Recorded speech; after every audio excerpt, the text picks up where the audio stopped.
Hermano, Dios le bendiga. Ya estamos entrando ya en detalle en la tercera fase de esta cuarta etapa. Así que nada, vamos a entrar en detalle. Ya yo creo que hemos tenido un preámbulo general hacia dónde vamos y de dónde venimos. Quiero comenzar con El conflicto de los siglos, página 587.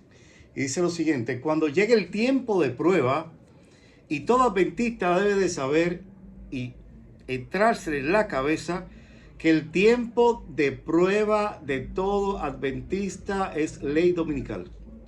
Es la prueba para el mundo, hermano. Cuando el hombre invalide el carácter de Dios mediante su santa palabra o mediante su santa ley, que es su carácter. Cuando invalide esto, entonces ya el hombre entró ya lamentablemente en una situación difícil, muy difícil. Sigamos leyendo. Cuando llega el tiempo de prueba, los que hayan seguido la palabra de Dios como regla de conducta serán dados a conocer. En verano no hay diferencia notable entre los árboles de hojas perennes y los que las pierden. Pero cuando vienen los vientos de invierno, los primeros permanecen verdes, en tanto que los otros pierden su follaje.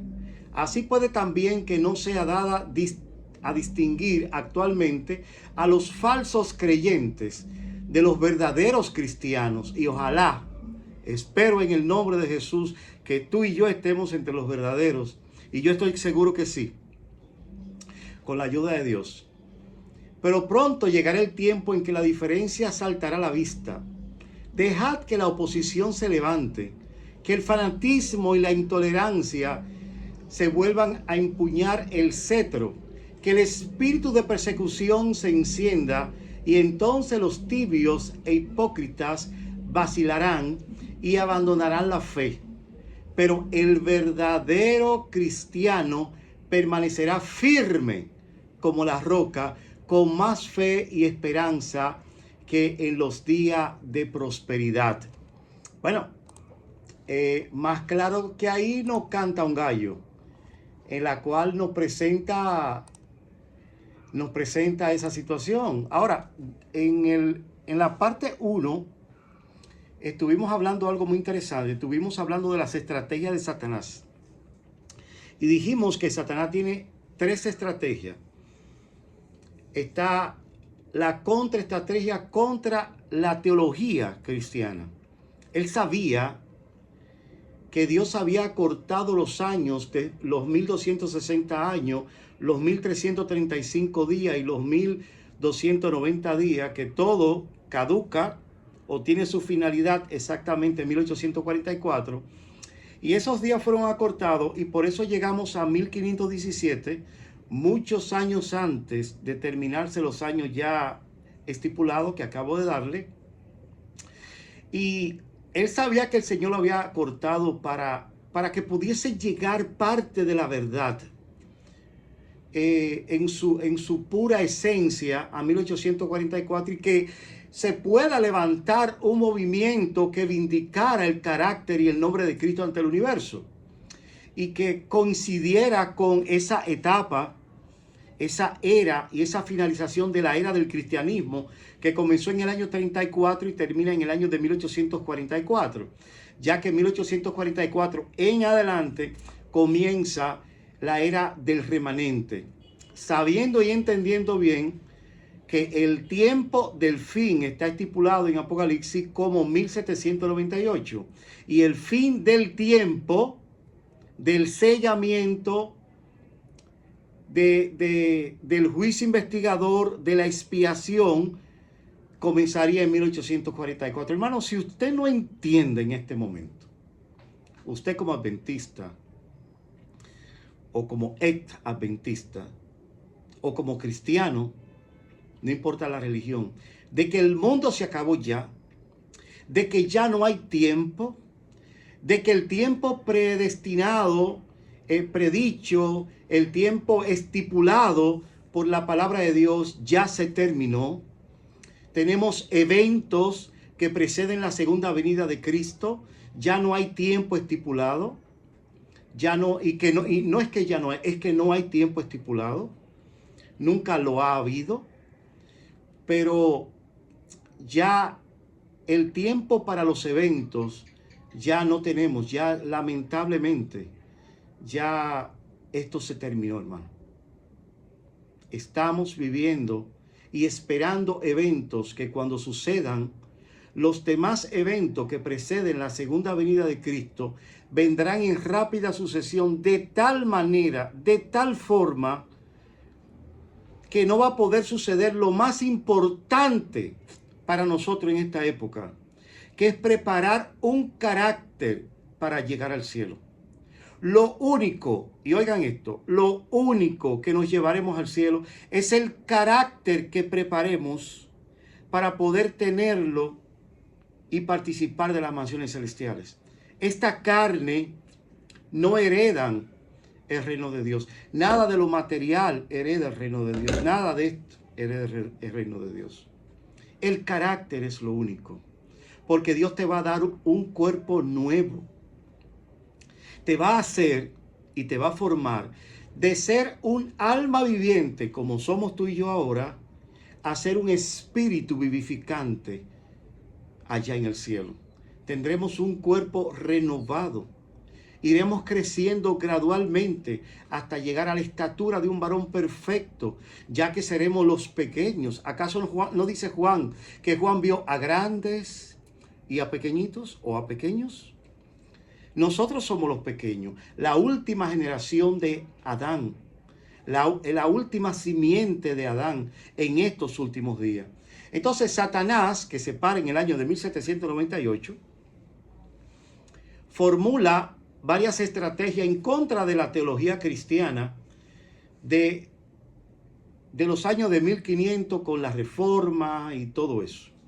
Luego él formula otro concepto, que es pervertir la verdad y presentarla como verdad. O sea, pervertir la verdad, formar una mentira y esa mentira presentarla como verdad. En el segundo tema le dije que, y en el primero, que esa mentira formulada como verdad es lo que la Biblia en Apocalipsis 17 le llama como el vino de Babilonia. Un vino que produce un estado laodicense, como la iglesia de la Odisea en Apocalipsis 3:17, que produce un estado de sueño, como las 10 vírgenes de San Mateo capítulo 25, que produce la separación entre el trigo y la cizaña, mediante la lluvia temprana y la lluvia tardía, y hay un estado de separación entre el trigo y la cizaña. Luego, el tercer punto es traer un letargo espiritual en lo que presentan los mensajes de Dios. La palabra de Dios presenta claramente que en estos últimos días se levantarán falsos cristos, falsos profetas, que se levantarán y harán grandes señales y prodigios de tal manera que engañarán, si fuese posible, a los escogidos. Pero hay una cita acá que ya la he leído, pero es pertinente volverla a leer, donde dice que los acontecimientos relacionados con el fin del tiempo de gracia y la preparación para el tiempo de angustia han sido presentados con claridad, hermano. Pero hay miles, yo diría millones de personas que comprenden estas importantes verdades de modo tan incompleto como que si nunca hubiesen sido reveladas. Y es una realidad, y eso va a tener consecuencias eternas, porque hay personas que no tendrán la capacidad ni el tiempo para poder presentar un carácter delante de Dios, para poder preparar un carácter delante de Dios, para poder establecer un carácter. La lluvia tardía en naturaleza es diferente a la lluvia temprana. La lluvia tardía es luz, y la lluvia tardía lo que hace es que confirma tu carácter, confirma las ideas que ya tú tienes. Por eso es puesta en la frente. Confirma y establece la verdad primitiva que tú tengas en tu corazón. Es un establecimiento de la verdad ante Dios. Eso es la lluvia tardía. Entonces, son acontecimientos que están pasando. Estamos viviendo ahora en el gran día de la expiación de Cristo. El tiempo señalado para el juicio al fin de los 2300 días, en 1844, empezó la obra de investigación y el acto de borrar los pecados. Todos los que hayan profesado el nombre de Cristo deben pasar por el riguroso examen. Tanto los vivos como los muertos deben ser juzgados de acuerdo con las cosas escritas en los libros, según sean sus obras. Estamos en la última etapa de la historia de este mundo. Ahora, este vino de Babilonia se ha introducido a todas las religiones. Y yo quiero leer algo aquí en Primeros Escritos. Quiero leer en la página 255. Página 255. Ok, aquí está.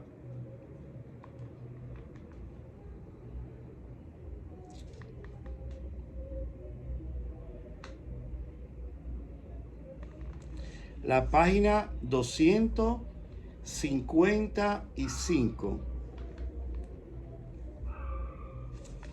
A ver. Oigan cómo dice. La atención de cuantos aceptan este mensaje se dirige hacia el lugar santísimo. Cristo está oficiando ahora en el lugar santísimo. En su muerte, ofició en la parte de afuera de la ciudad, así como el sacerdote. Venía el pecador ante el sacerdote y sacrificaban un cordero en el atrio. Cristo murió en el atrio. Luego, en el año después de su muerte, pasa al lugar santo a auspiciar en la parte llamada el lugar santo. Luego, en 1844, pasa a oficiar en la parte llamada el lugar santísimo. Así que toda nuestra atención debe ser puesta en el lugar santísimo. Sigue diciendo. Donde Jesús está de pie delante del arca, realizando su intercesión final por todos aquellos que para quienes hay todavía misericordia y por los que hayan violado ignorantemente la ley de Dios. Esta expiación es hecha tanto para los justos muertos como para los justos vivos. Incluye a todos los que murieron confiando en Cristo, aunque por no haber recibido la luz de los mandamientos de Dios hubiesen pecado ignorantemente al transgredir su precepto. Después que Jesús abrió la puerta del lugar santísimo, vióse la luz del sábado, y el pueblo de Dios fue probado como antiguamente lo fueron los hijos de Israel, para ver si quería guardar la ley de Dios. Vi que el tercer ángel señalaba hacia lo alto, indicando a los que habían sido chasqueados en el camino al lugar santísimo del santuario celestial. Los que por fe entraban al lugar santísimo hallaban en Jesús y resurgían en ellos la esperanza de júbilo. Vi que volvían los ojos hacia atrás, recapitulando el pasado desde la proclamación del segundo advenimiento de Jesús hasta la experiencia sufrida al transcurrir la fecha de 1844. Vieron la explicación del chasco y de nuevo los alentó una gozosa certidumbre. Oigan esto. El tercer ángel, o sea, el mensaje del tercer ángel, había esclarecido el pasado, el presente y el porvenir. Y ellos sabían que en efecto Dios lo había guiado con su misericordia providencia. Se me mostró que el residuo siguió por la fe a Jesús en el lugar santísimo. Y vamos a hablar en las demás conferencias sobre el residuo, porque Elena pone énfasis y unifica el mensaje del tercer ángel y su proclamación con la entrada al lugar santísimo y el residuo. En los temas ya pasados que tenemos, el primero y el segundo, habíamos hablado que el mensaje del tercer ángel, ella lo unifica con la ley dominical y lo unifica con zarandeo, lo unifica con juicio. Y ahora ella lo unifica y nos dice que el mensaje del tercer ángel abrió la providencia para ello ver el pasado, el presente y para ver el futuro. Y queremos hablar y ir a varios textos en la Biblia en las cuales nos van a llevar al presente, al pasado y al futuro. Yo quiero irme al futuro para que el futuro nos lleve al pasado y luego el pasado va a venir caminando hasta llevarnos al futuro. Vamos a ver desde un punto de vista aleatorio y podemos decir que un punto de vista por arriba, Apocalipsis capítulo 13. Vámonos al pasado, a nuestro futuro. Vamos a ir a nuestro futuro actual. Vamos a irnos a Apocalipsis capítulo 13, no sin antes leer a Primera de Pedro, que sería la base de todo nuestro estudio. Debe ser Primera de Pedro, capítulo 1, versículo 10. Vamos a leer eso primero. Los profetas que profetizaron de la gracia destinada a vosotros inquirieron diligentemente, indagaron acerca de esta salvación, escudriñando qué persona y qué tiempo indicaba el Espíritu de Cristo que estaba en ellos. O sea, debemos de tomar en cuenta qué persona y en qué tiempo nos encontramos. ¿En qué tiempo nos encontramos? Entonces, el libro de Apocalipsis, sabemos bien claro que el libro de Apocalipsis es un libro abierto, es una revelación. ¿A quién revela Apocalipsis? Apocalipsis revela la profecía de Daniel y caeremos en ella más adelante. Gracias. Lo que pasa es que el libro de Apocalipsis, que es una revelación, tiene dos brazos. Desde el capítulo 1 hasta el capítulo 12 es un brazo histórico, aunque tiene escatologías, déjeme decirlo. Ya del capítulo 13 hasta el 22 ya es un brazo escatológico y se unifican los dos, lo histórico con lo escatológico. Entonces, ¿en qué tiempo nos encontramos? Apocalipsis capítulo 10 nos va a decir en qué tiempo nos encontramos. Dice acá, versículo 1. Vi descender del cielo a otro ángel fuerte, envuelto en una nube, con el arco iris sobre su cabeza, y su rostro era como el sol, y sus pies como columna de fuego. Tenía en su mano un librito abierto, y puso su pie derecho sobre el mar, y el izquierdo sobre la tierra. Los estudiosos, los que saben de esto, nos explican bien claro que este ángel representa a Cristo, y un estudio en profundidad de este capítulo nos da a entender claramente el mensaje, ya que ese es el ángel que es Cristo, que está descendiendo del cielo. Es un ángel fuerte, envuelto en una nube de ángeles, claro, con un arco iris sobre su cabeza. Es cuando Cristo está pasando del lugar santo al lugar santísimo, ya que el linter de la puerta con la luz que brilla forma un arco iris que también representa el pacto. Y su rostro era como el sol, que Cristo, sus pies como columna de fuego. Si usted se lee el primer capítulo del libro de Apocalipsis, le va a encontrar que Cristo tiene un fuego refulgente en sus pies. Y tenía en su mano un librito abierto. Este librito abierto, si estudiamos y analizamos profundamente este capítulo, nos vamos a dar cuenta que es una parte del libro de Daniel, en la cual fue sellada en el capítulo 12 y vamos a explicar ahorita qué representa ese libro y a dónde nos lleva ese libro. Y clama a gran voz como ruge un león, porque es el león de la tribu de Judá. Y cuando hubo clamado, 7 truenos emitieron voces. Entonces, los 7 truenos cuando los 7 truenos emitieron sus voces, Juan iba a escribir, pero no se le permitió.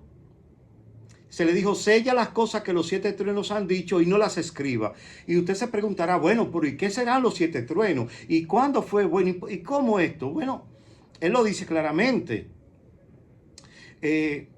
Más adelante en el versículo 7 dice, sino que los días de la voz del 7º ángel, cuando él comienza a tocar la trompeta, el misterio de Dios se consumará, como él lo anunció a sus siervos los profetas. ¿Qué misterio tenemos aquí? Tenemos 2 misterios, tenemos el librito y tenemos también ya los 7 truenos. Entonces, cuando el ángel toque la voz del 7º ángel, en los días de la voz del 7º ángel, y vamos a ver ahorita más adelante qué ángel tocó la trompeta y qué voces ha dado y cómo vemos la secuencia de esas voces. Y es hermoso ver cómo la Biblia me expresa. Principalmente los 7 truenos representan juicio y vienen como un misterio, y fueron un misterio indicado para 1844, porque Cristo pasa al lugar santísimo en el año de 1844. Y vemos ahí que el mismo juramento que hace en Daniel capítulo 12 es el mismo juramento que hace acá, y pone un pie derecho de este lado del río y otro pie derecho de aquel lado del río. Si ustedes pueden ver mi primera conferencia, que ya está ahí a la mano, la primera, le explicamos esto, le explicamos parte de esto, pero vamos a explicarlo de nuevo. También resulta que dice algo muy interesante en el versículo 5 y 7. Vamos a verlo.